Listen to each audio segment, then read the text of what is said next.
A paz, meus irmãos, você está no canal Jovens de Fogo. Nós estamos na série Vida de Comunidade. Quero convidar você na descrição deste vídeo a acessar aqui a playlist para ver as 3 reflexões anteriores sobre comunidade. Hoje eu vou falar sobre comunidade imperfeita.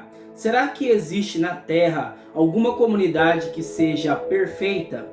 Vamos pegar aí Atos dos Apóstolos, capítulo 4, no versículo 32. A multidão dos fiéis era um só coração e uma só alma. Ninguém considerava suas coisas que possuía, mas tudo entre eles era posto em comum. A multidão dos fiéis era um só coração e uma só alma.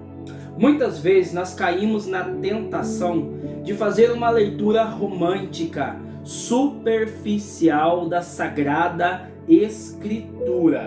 E temos aí a tentação de achar que a comunidade primitiva narrada por São Lucas era uma comunidade perfeita.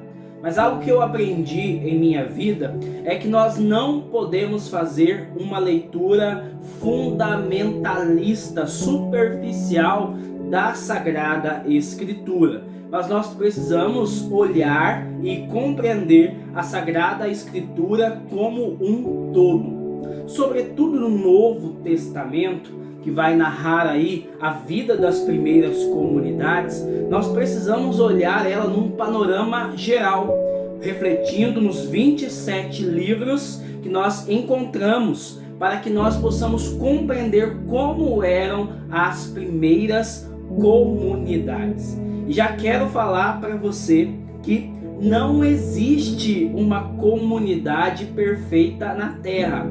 A única comunidade perfeita é a comunidade que está no céu. A Santíssima Trindade, os anjos e os santos que já estão na glória. Mas na Terra todas as comunidades são imperfeitas. Todos nós que estamos aqui militando para um dia chegar na glória, estamos em processo de santificação. Nós somos santos, a igreja ela é santa porque ela está no corpo de Cristo, ela possui o Espírito Santo, mas também ela é pecadora, porque ela é constituída por homens e mulheres pecadores como eu e você. Então já nós vamos perceber isso, que na comunidade nós vamos enfrentar grandes tribulações, porque o pecado habita em nossos corações. E eu quero falar aqui de 3 pecados contra a comunidade para nossa reflexão: o pecado do coração, o pecado da língua e o pecado da ação. Nós vamos começar a meditar aí para confrontar essa visão romântica com um texto que Paulo vai escrever na carta aos Filipenses, no capítulo 2. Nós vamos ler do versículo 2 ao 5. Tome comigo. Completai a minha alegria, deixando-vos guiar pelos mesmos propósitos e pelo mesmo amor, em harmonia buscando a unidade. Não façais por ambição ou vanglória, mas com humildade, cada um considere os outros como superiores a si, e não cuide somente do que é seu, mas também do que é dos outros. Haja entre vós o mesmo sentir e pensar que no Cristo Jesus. Aqui nós vamos ver Paulo denunciando os pecados do coração. Então nesse texto ele vai falar de ambições, vanglória, soberba, egoísmos, invejas, pecados que ferem a comunidade porque habitam ainda no nosso coração endurecido, o coração de pedra. E ele vai exortar que nós temos que passar por uma profunda metanoia, uma mudança na maneira de pensar e sentir. Temos que ter os nossos olhos fixos em Jesus. Nós precisamos deixarmos transformarmos como Jesus, para que em comunidade nós possamos buscar o amor e a unidade. Um segundo elemento são os pecados contra a língua. Quero deixar para você como meditação que você leia o capítulo 3 da carta de São Tiago. São Tiago vai fazer uma bela exposição sobre a língua. E ele vai dizer que a língua ela é como um fogo, o universo da malícia.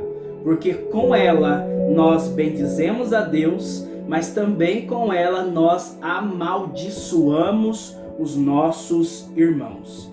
Então, diante dos pecados da língua, nós destruímos a comunidade com a maledicência, falando mal das pessoas pelas costas, por meio da nossa murmuração, reclamação diante dos desejos e pedidos e intenções da comunidade, através da mentira. O diabo, ele é o pai da mentira e nós precisamos vigiar o nosso coração diante deste ponto. As calúnias. Então são pecados que nós cometemos com a língua que ferem todo o corpo que é a comunidade. Terceiro são os pecados da ação. Basicamente, os pecados da ação são todos os pecados que nós cometemos contra a caridade. Todas as vezes que eu não amo o meu irmão, eu estou pecando contra a caridade. Então o Senhor vai dizer que nós devemos amar uns aos outros como Ele nos amou. Este é o sinal que verdadeiramente nós somos os seus discípulos, que nós amamos uns aos outros. Então, guarde essa frase para a sua reflexão. A igreja, ela não é um tribunal da justiça, um lugar de condenação dos irmãos, mas a igreja, ela é um hospital da misericórdia. É lugar de acolhimento, compaixão, de correção, mas correção no amor. Quero deixar para você algumas dicas práticas para que você não peque contra a caridade. Evite panelinhas. Muitas pessoas se sentem rejeitadas e excluídas por causa das panelinhas que existem dentro da comunidade. Segundo, no momento de discussão entre os irmãos, ouça sempre as duas partes.